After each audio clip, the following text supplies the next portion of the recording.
Once upon a time there were 4 little rabbits, and their names were Flopsy, Mopsy, Cottontail, and Peter.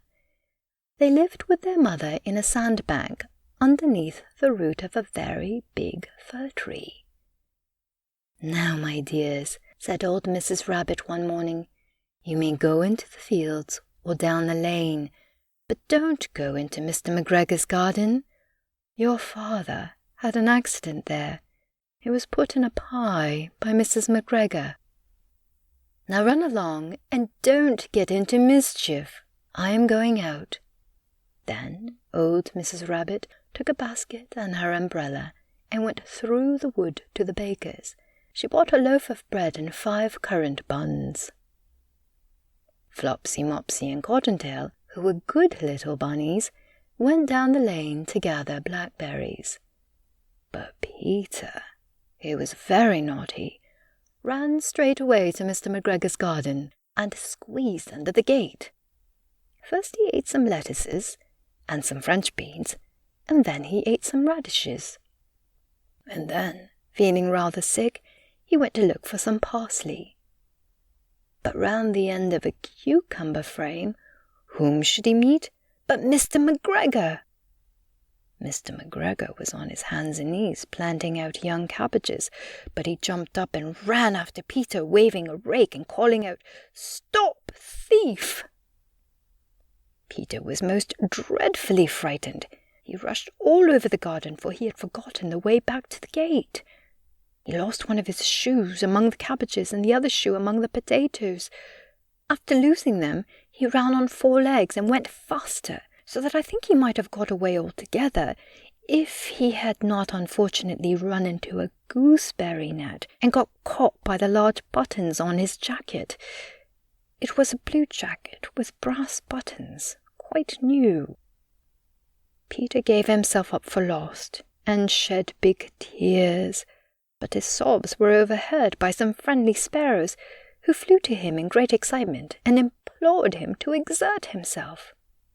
Mr. McGregor came up with a sieve, which he intended to pop upon the top of Peter, but Peter wriggled out just in time, leaving his jacket behind him, and rushed into the tool shed and jumped into a can.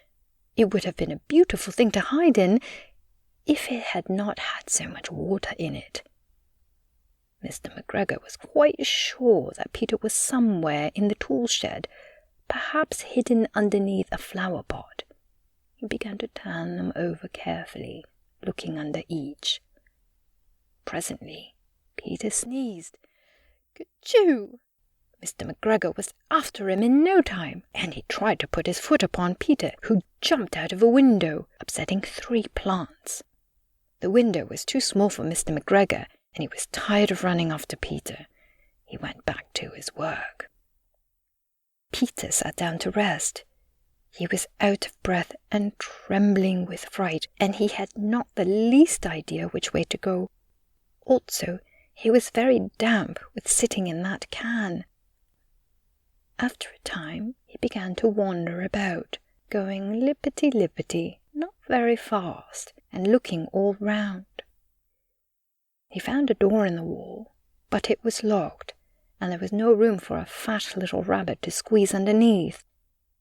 An old mouse was running in and out over the stone doorstep, carrying peas and beans to her family in the wood. Peter asked her the way to the gate, but she had such a large pea in her mouth that she could not answer. She only shook her head at him. Peter began to cry. Then he tried to find his way straight across the garden, but he became more and more puzzled. Presently he came to a pond where Mr. McGregor filled his water cans. A white cat was staring at some goldfish. She sat very, very still, but now and then the tip of her tail twitched, as if it were alive. Peter thought it best to go away without speaking to her. He had heard about cats from his cousin, little Benjamin Bunny. He went back towards the tool shed, but suddenly, quite close to him, he heard the noise of a hoe. Scritch, scratch, scratch, scritch. Peter scuttered underneath the bushes, but presently As nothing happened, he came out and climbed upon a wheelbarrow and peeped over. The first thing he saw was Mr. McGregor hoeing onions. His back was towards Peter, and beyond him was the gate. Peter got down very quietly off the wheelbarrow and started running as fast as he could go along a straight walk behind some blackcurrant bushes. Mr. McGregor caught sight of him at the corner, but Peter did not care. He slipped underneath the gate and was safe at last in the wood outside the garden. Mr. McGregor hung up the little jacket and the shoes for a scarecrow to frighten the blackbirds. Peter never stopped running or looked behind him till he got home to the big fir tree. He was so tired that he flopped down upon the nice, soft sand on the floor of the rabbit hole and shut his eyes. His mother was busy cooking. She wondered what he had done with his clothes. It was the second little jacket and pair of shoes that Peter had lost in a fortnight. I am sorry to say that Peter was not very well during the evening.